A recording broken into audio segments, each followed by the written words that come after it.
So, Jai Jagat, we have chapter 16. We are talking about devas and asuras, Daivasura Sampada. And verse 6 starts with the description of the two categories of created beings, the divine and the demoniac. I have explained about the divine creation. Osano Prita, listen to me. I will not now describe elaborately the characteristics of the asuras. Okay, so devas are also created beings. They're not gods. Okay, the asuras are also not created beings, even if some people actually worship them. Okay. 7. Asuras do not have the correct knowledge about engagement in duties and renunciation. Pravrittim cha nivrittim cha. Janana vidur asura. They have no purity or proper behavior or truthfulness. Okay. Nasacham napi chacharo nasatyam teshu vidyate. Okay, so then we go. 8. They say that the universe is false and temporary, and there is no God and no creation based on cause and effect. For them, the only reason for the existence of the world is mere sense gratification. 9. Because they are not intelligent, they accept these beliefs, losing the consciousness of the true self. On that basis, they develop horrible activities, ugra karmana, that unnecessarily cause damage to the world. Then we have 10. Taking shelter in insatiable lust, religious hypocrisy, and false prestige, immersed in confused and delusional beliefs, they dedicate themselves to adharmic achievements and engage in impure religious vows. Is this verse clear? Yeah, so it's just basically any person can be asuri. Yep. Asura is not a species Yeah, or a race, but it's a mentality. right. And the same is a daiva. So, all the beings that are behaving like devas can be called sura or devas. So, for example, the So brahmanas. Dev is different than Devata. Deva is the singular of devata. To my knowledge, it's the same thing. No, Like but then there are deities. Devas are deities, though. uh,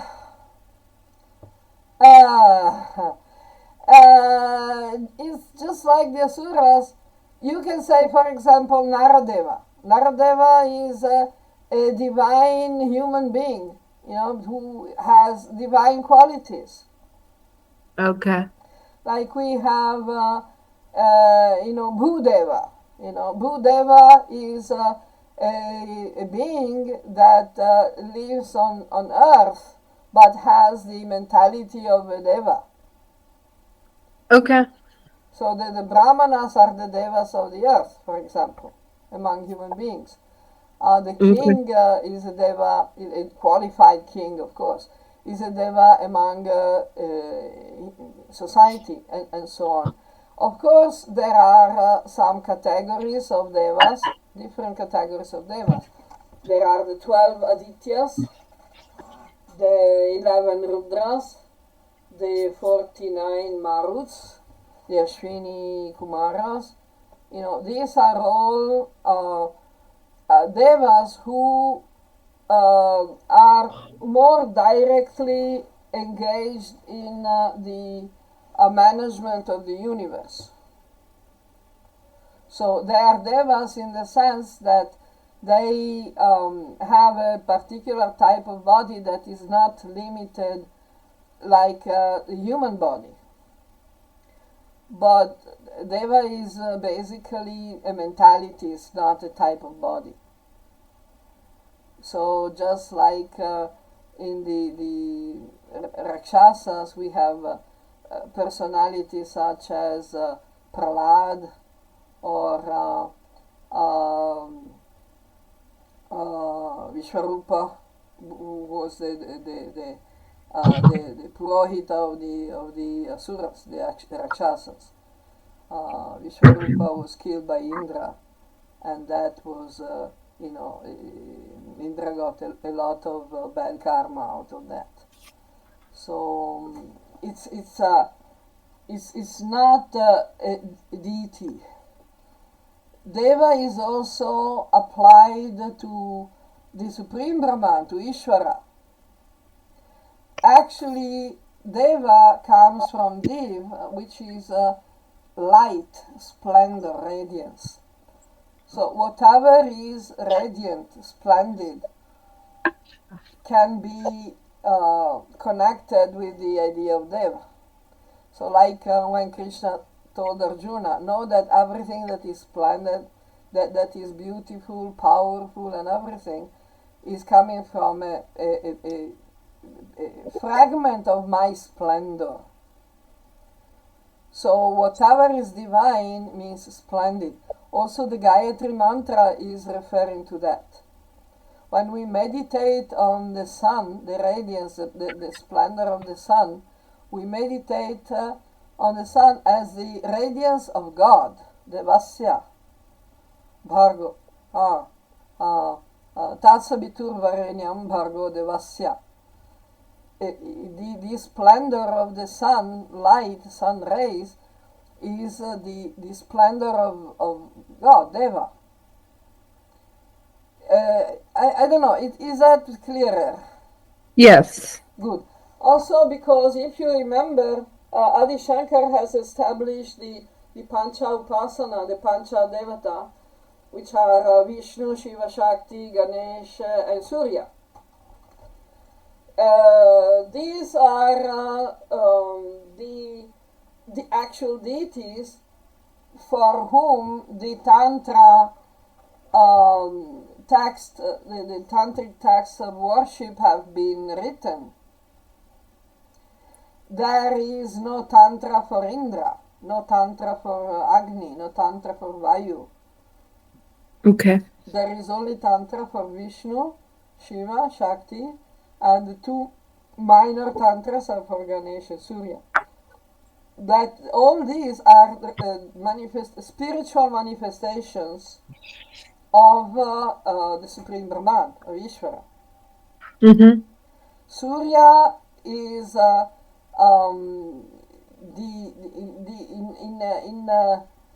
in as much he is the manifestation of Ishvara, he transcends the material world and manifests as one of the Adityas, Mm-hmm. as a planet of the sun, the graha, the heavenly body of the sun. Mm-hmm. In the same way, among the 12 Adityas we find Vishnu, because Vamana appeared as a younger brother of Indra. So it's a role. Vishnu can take the role of one of the Adityas, but he is not simply one of the Adityas. Mm-hmm. Is that clear? The sun, the Surya, is a very interesting subject, and Mm-hmm. we can maybe elaborate specifically, because everybody knows the sun. Okay. Right. Everybody can see the sun every day, except the blind people, but blind people can feel the warmth of the sun, Right. as the infrared rays. Right. Even if you're blind, you can feel the sun, you can perceive the sun. And in the same way, the Mother Goddess is also an extremely interesting subject. Because everybody understands the archetype of the mother. The mother is is God for every small child. Because without the mother, a small child cannot survive. So we cannot survive without the sun, without Surya. So these are very powerful examples of divinity. But we have to make a very clear distinction between the material devas and the spiritual devas and devis. Because material means that is a post, a position, that different jivas can take that position. Indra dies, the Adityas disappear, they die at some point after a certain number of their years. Even Brahma dies at the end of his 100 years. So anyone can take that position. You can become the next Brahma. I can become the next Brahma. It's not, but Brahma in the sense of Prajapati. You can become the next Indra. I can become the next Indra. But I cannot become the next Vishnu. Yeah. And I cannot become the next Durga. So this is a difference. Because the material devas, the material devatas, the Vishwa Deva in this universe are different, in each universe are different jivas. But Vishnu, Shiva, Devi, Ganesh and Surya exist beyond the level of jiva. Right. Okay. Anything else here? Not particularly. No. Okay. So it is important to notice here that the asuras can be very religious. This is important. So religious hypocrisy, impure religious vows, we have to see what is an impure religious vow. That's interesting. Okay, let's go 11. They certainly remain immersed in endless worries up to the very end of their lives, because they have taken shelter of mere sense gratification as the supreme purpose of life. Chintam aparimeyam cha pralayantam upashrita kamo pabhogam Parama. I am also immersed in endless worries. Because they are trying to find happiness where there is no happiness. Isn't that everybody though? Yeah. That's everybody other than people who are more enlightened. Exactly.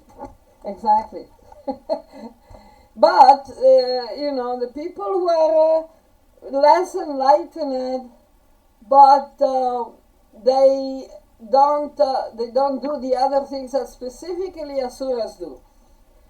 Because the previous verses, it is explained that the asuras engage in ugra karma. They are hypocrites. They are impure. They don't know what is to be done, what is not to be done. So those are choices. The fact of being, always worried because of material attachments and identification is not on the same level, because it's not exactly a choice. It's a bad habit. So there is a difference. This is why there are two different verses. The previous verses was showing, they taking shelter in insatiable lust, religious hypocrisy, false prestige, immersed in confused and delusional beliefs.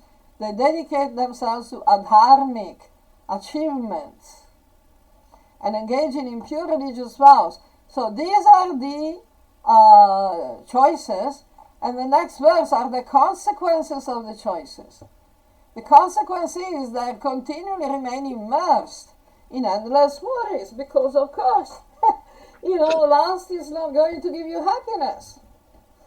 Of course, if you do, if you engage in adharmic activities and in ugra karma, you cannot be you cannot be happy, because you're constantly getting a lot of bad karma, and you're looking for happiness in the wrong place.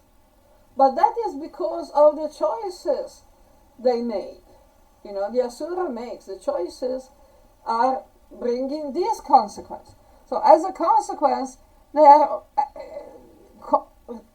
constantly, completely immersed in endless worries, because they have taken shelter of sense gratification as the supreme purpose of life. Now, this doesn't mean that we don't have worries, okay? And that doesn't mean that we don't accept sense gratification. This means that our worries should be only on the practical level, because it's about our duties, not about our identification or our expectations. Because when Krishna said that we have the adhikar to perform our duties, but not to get the results of our duty. You remember that? Yes. Karma nieva adhikaraste ma falesu kadachada. Never. We are not never entitled to the result of our duty. Because we should do our duty as a matter of service to the Supreme. Yad karoshi, yad asnasi, yad juhosi, dadasi yad. Kurusva madharpanam. Do it for me. Do it for God. Do it for the Vishwarupa. Do it for, the Supreme Person, for Ishvara. So this is the opposite. Because the asuras think that the supreme purpose of life is their own selfishness, sense gratification, possession, position, identifications, attachments. That's not the supreme purpose of life. That's an asuric idea. And because they think that the supreme purpose of life is selfishness and egotism, they are always worried because they, as the song said, the Rolling Stones, I can get no satisfaction. And I try, and I try, and I try, but I can get no satisfaction. Because, people are looking for satisfaction in the wrong place. You see the point? Yeah. When we perform our duties to the best of our abilities, we are happy because we perform our duty. The result doesn't depend on us. Krishna says very clearly in Gita, ahankara vimudhatma kartaham iti manyate. The the Atman that is not so enlightened, we can say, and that confused by ahankar, thinks that he is the karta, the one who's performing the action. But action actually is performed by the gunas, material nature. So we need to engage the gunas into the gunas. Guna guneshu vartante. Because the material body and material mind are made of gunas, and the material results of our work is also made of gunas. So our body is made of gunas, the bodies of our family members is made of gunas, the bodies of our friends and enemies are made of gunas. They're made of matter, material elements, which are created by the gunas, material gunas. So we do our duty, we do our best, but the action is carried, on, is performed by material nature, not by us. We can just make a choice. We put the free will the faculty of choice if we want to do something or not. It's not based on the result. We may want to do something and still not be able to do it. Okay, we fail, no problem, we try again. Because it's a determination, it's a choice that is in our power, not the result. Right. So that's why they're always worried because they think they are responsible for the action. They are the karta. So because they fail, they think they should do, they should apply more energy, more force. But that's not how it works. Because we are not the karta. So what we can do, we need to put the proper determination, the proper effort, and stay within the boundaries of dharma. And we need to remain detached from the results, not detached from the action, because Krishna says very clearly, someone who refuses to engage in the duties is the proper duties is not in the proper position, is not doing the right thing, but we need to become detached from the result. So I don't know, is that clear? Yeah. It's a bit harsh, because we want to we want to find happiness, basically.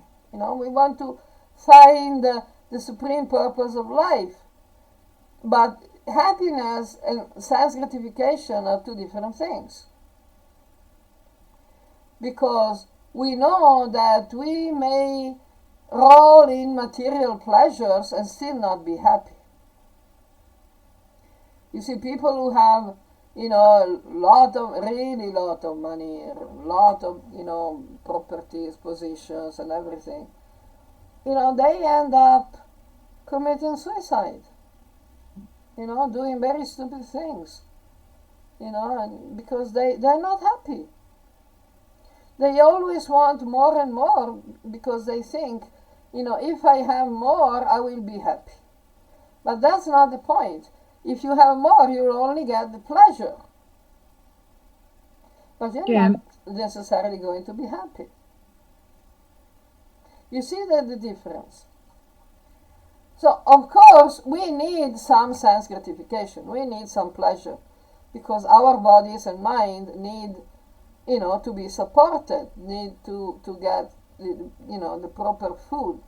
Not only the body, but the mind as well. So we need to take care of them, and we need to feed them and give them rest, like Krishna says. Yoga can heal the sufferings of people who practice by balancing, being moderate, balancing the work and the rest, the food and sleep, and entertainment, amusement as well. Why not? We need to feed the body and the mind, but that is not the happiness we're looking for. Let's make an example with food, which is a classic. Food is the biggest sense gratification, apart from sex, obviously. But it's food. We are hungry, we need to eat. It's not that you just say, oh, no, I don't want to, get sense gratification, so I'm not just going to eat. No, you need to eat proper food, good food. But you cannot find happiness by eating food. You like ice cream. Okay, you like, I don't know, samosas, whatever, rasgulla, whatever, pani puri, I don't know. You feel some pleasure eating some, which is good for your body and your mind. Not only for the nutrients, but also for the pleasure you get mentally. But if you try to get happy, to achieve permanent happiness through eating a particular type of food, you'll soon find out it's not working. In fact, you become nauseated by that food if you eat too much. So this is the point. The asuras are trying to find happiness, the supreme purpose of life, just through sense gratification, material pleasure. And that's why they're always worried. So what is the difference in the worry of that type and the worry that I go through? Because I also am worried. I know. I know you're worried. And I'm worried as well. Everybody's worried, but there is a difference, because when you are detached, your worry is a practical engagement in trying to find a solution to a problem. It doesn't come with all the luggage of identification and attachment, ahankara and mamata. So you work to solve your own problems as if they were the problems of someone else. This is the detachment. The meditation of the witness, the witness meditation. You're just a witness. It is not yours. Na mama. In all the the traditional rituals, yagya, homa, upasana, puja, the traditional Brahmins, the Brahmanas, the actual Brahmanas, they know that during all these rituals, they keep saying idam namama, idam namama. This is not mine. This is not for me. And that's why Krishna is saying, whatever you do, whatever yad karosi yad asnasa yad juhosi, madarpanam, kurusva madarpanam. Do it for me, not for you, not for yourself. Right. So, this is why we do our duty in the best possible way, but at the same time, we are not doing it for us, for ourselves. We do it as duty. And this is the transcendental level realization, the Brahma Bhuta, that Krishna mentions at the end of chapter, towards the end of chapter 18. Brahma Bhuta Prasannatma na sochati na kankshati. Someone who is on the level of transcendence is always satisfied, is always happy. Na sochati, he doesn't worry. He doesn't aspire to anything. What does that mean? Of course you have to solve problems. What do you think? That, Arjuna was not worried about the battle, how to do? Of course. He also aspired to win the battle, because when you fight, you have to fight with the idea that you're going to win. Otherwise, the fight is not exactly good. But we are not attached to the result. We take everything we get as prasad, blessings from God. Whatever comes, okay. Sometimes bad things are actually blessings in disguise. And we can see that only if we are detached. Because attachment creates expectations, projections. And when we project, we expect, we cannot see the actual benefit that is just in front of us. That's a type of blindness, a type of delusion. So this is why they're deluded. The asuras are deluded because they consider, they have taken shelter, they have chosen this delusion as the supreme purpose of life. It's not that they're not evolved enough, they're not liberated, they have not attained moksha. They don't want moksha. They don't want to be liberated. They just want to be in control. They just want to be God independently, separately, in duality. Like all the big asuras of the Puranas, like Ravana, Hiranyakashipu, they all wanted to kill God. They wanted to be God in their own right, and killing God and exploiting everyone and controlling everyone, and everyone worshipping them. That's not healthy. Because it's never going to happen. Even if it happens for a short time, it's not going to last. So this is the message of Gita. We can definitely get pleasure. We can definitely get things done our way.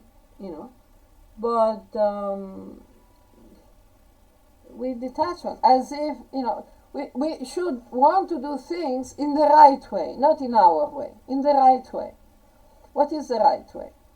The right way is according to Dharma, and according to intelligence. We shouldn't throw our intelligence away. Krishna has said many times, that intelligence is important. We need to apply intelligence to the things in the best possible way, and not worry so much, because what is worry going to do if it's not, directed at solving and finding the solution to a practical problem? Just like fear. What is fear good for, if not to alert us about a real danger? So both fear and worry are to be used deliberately, with the proper awareness, and not allow them to use us. Right. Because if we allow worries and fears are the other face of fear, right?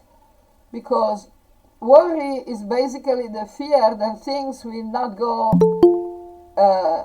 as per our interest. Oops. Okay.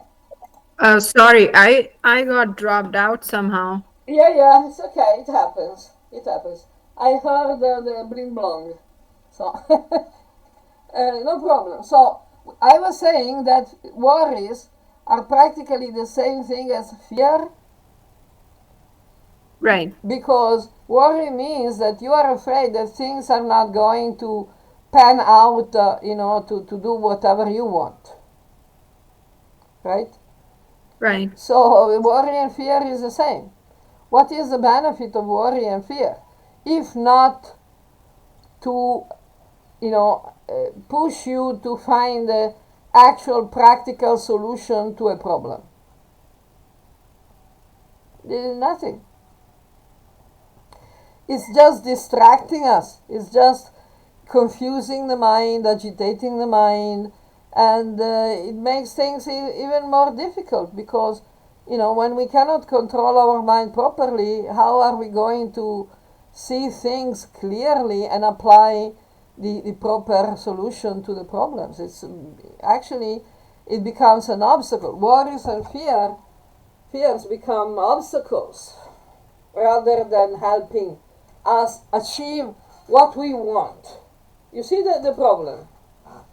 Yeah. The delusional idea is that by worrying more, by fearing more, we become better able to solve the problems. No, that's exactly the opposite. So detachment doesn't mean that you don't care. Detachment doesn't mean that you don't put all your effort. Detachment doesn't mean that you're not responsible. Detachment means that you are not confused by ahankara and mamatva. That's moksha.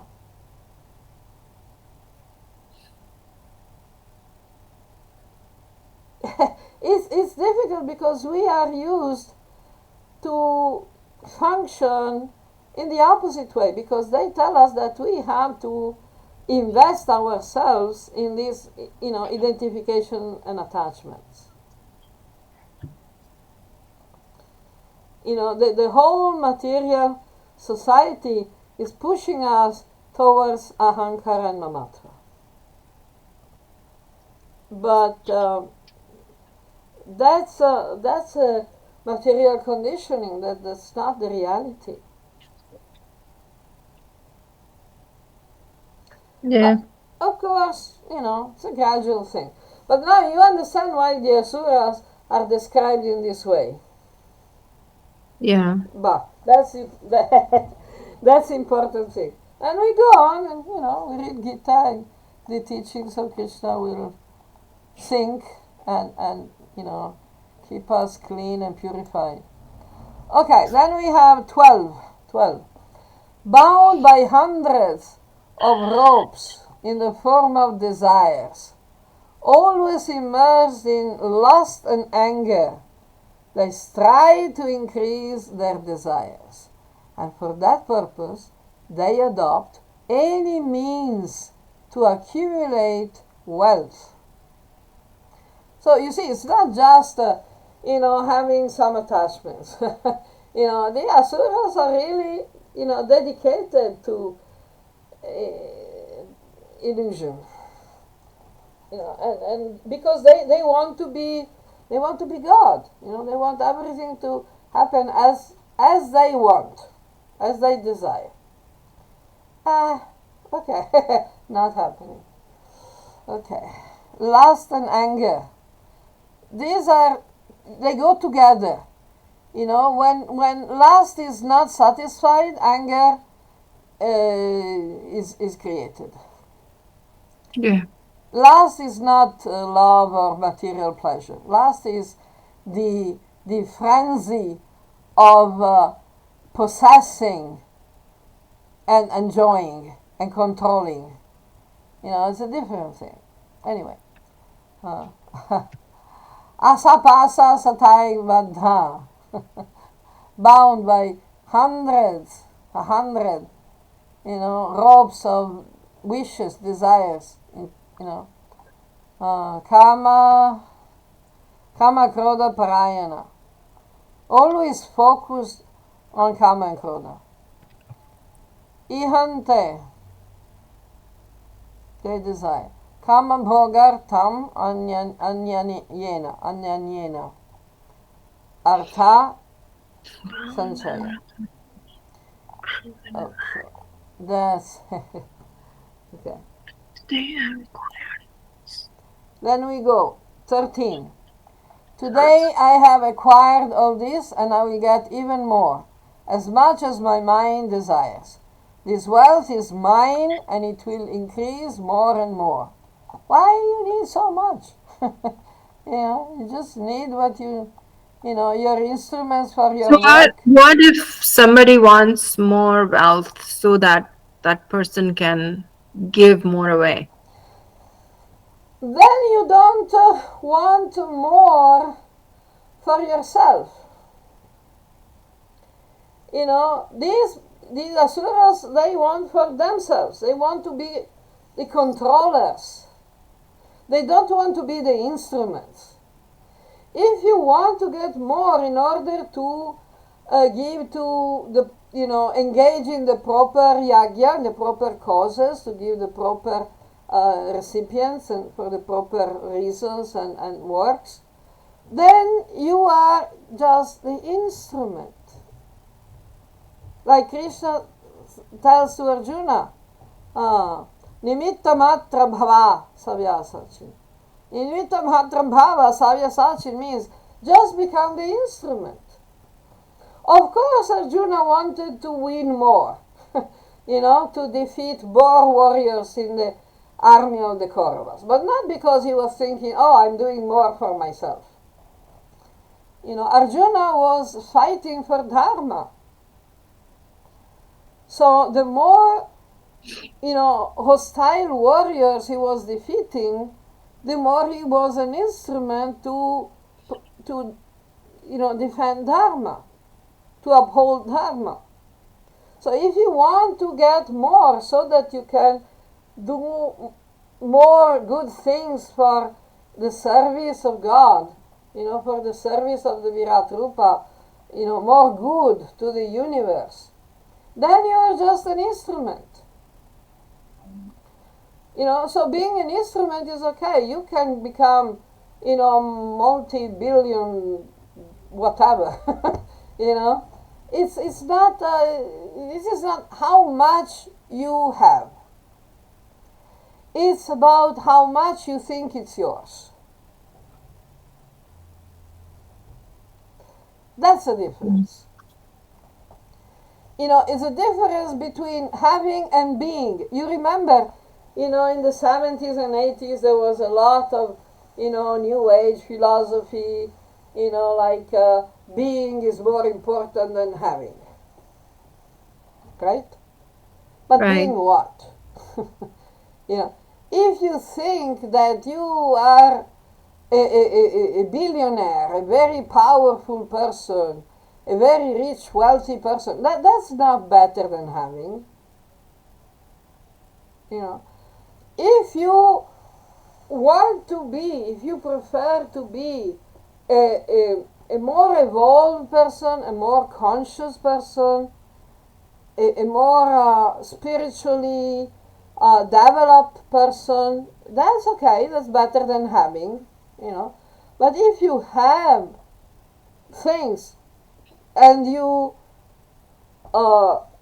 put them in the service of of Ishvara, of the good of all beings, para upakara, sarvabhuta, all the beings are parts of the body of Vishnu, the Virat Rupa. You understand? Yeah. So if you can acquire as much as you want, but you should not accumulate it selfishly, because you get the idea that the more you have, the more you'll be happy. This is a big difference. You can accumulate a lot, and then because you're detached, you can also give it up, you can also move on. It's not a problem. Because at some point, we all have to leave all this stuff behind. Okay? When we die, what we do? We cannot carry our wealth. But we carry our karma, our good karma, bad karma. We carry our, our personal spiritual development. We carry all the lessons we have learned. We carry things we have understood, the things that we remember. We all carry all this, all the experiences, that we carry. We cannot carry properties. Yeah. So this is why the devas are not concerned about accumulating. The devas don't accumulate wealth. In fact, Indra is the king of the devas because he distributes rain. He doesn't accumulate rains or water, in the clouds. It just, when the cloud is sufficiently, full with water, then Indra is distributing the rain. You know the story of Indra and Vritrasura. This is one Yeah. of the most ancient stories. It is there in the Veda Samhitas. Indra is called, is glorified about that, and the human kings are also encouraged to act like Indra and go into war, oppose physically. Those misers that accumulate wealth without making it circulate in society for the benefit of everyone. So Vritra was the sky dragon that was withholding the rains. Then Indra defeated Vritrasura, and then he distributed the rain to the whole planet. Yeah, is that the battle for which he took the bones of the Dichi I think so, to yeah. I think so, to yeah. make the Vajra? Yeah, the Vajra. He made the Vajra with the bones of the Rishi Dadich. Yeah, yeah. And he wasn't able to kill Vritasur with any other way. Yeah, exactly. There's a lot of, symbolism. Actually, these Yeah, stories are so full of layers of meanings. yeah, The absolutely. symbolism here is so deep. Yeah, But people who are very superficial, they think like they're fairy tales. yeah, yeah. you know. And this is a disaster. I believe that much of the cause for this disaster, is these mythological TV serials, even the Amar Chitrakatha, although they're not as bad as the TV serials, they give people the idea that all the stories of the Puranas are just like fairy tales, like cartoons. Like someone invented them. Lots of people are really offensive towards the Puranas because of that. Hmm. So we see a big problem. But anyway, we understand that behind the stories of the Puranas there is a lot of meaning, you know. But here it is very clear that this accumulation without benefit for the general society is a thing that asuras do. It's not something that the devas do. Devas do exactly the opposite. Is that clear enough? Yeah. Okay, next verse I think is also important. Then maybe I will let you go to your work. Okay, the verse 14. I have killed that enemy of mine, and I will kill others too. I am the Lord and Master of all I survey. I am the enjoyer. I am perfect, powerful, and happy. You see, that's not real happiness. Because if it was real happiness, they would stop trying to get more because they're satisfied. But they always want to have more. That means they're not happy. And they are ready to kill and destroy whoever comes, between them and what they project as desire. They see enemies. Krishna in Gita says that a person who has a real vision doesn't see any enemies. Of course, he sees the behaviors of people, but he doesn't see enemies. If the people who behave in a bad way, they don't attack him, or they don't attack those who take shelter in him, then okay, well, they're not his enemies. They can go on and do whatever they want to do. What's the problem? the Kshatriya has a duty to protect the prajas, not to protect the animals of the jungle. You understand? Mm-hmm. This is why the Kshatriya, the king, is responsible for those who take shelter in him, not for everyone. It's not possible to be responsible for everyone. It's totally impossible. But the asuras are ready to see anyone as enemy. Even very peaceful people. They will see these peaceful people as enemies just because they exist. And that's asura. Okay, I think maybe we can stop here. Yeah. Okay. Then, okay. We can stop 14, 16, 14. Mm-hmm. Yeah.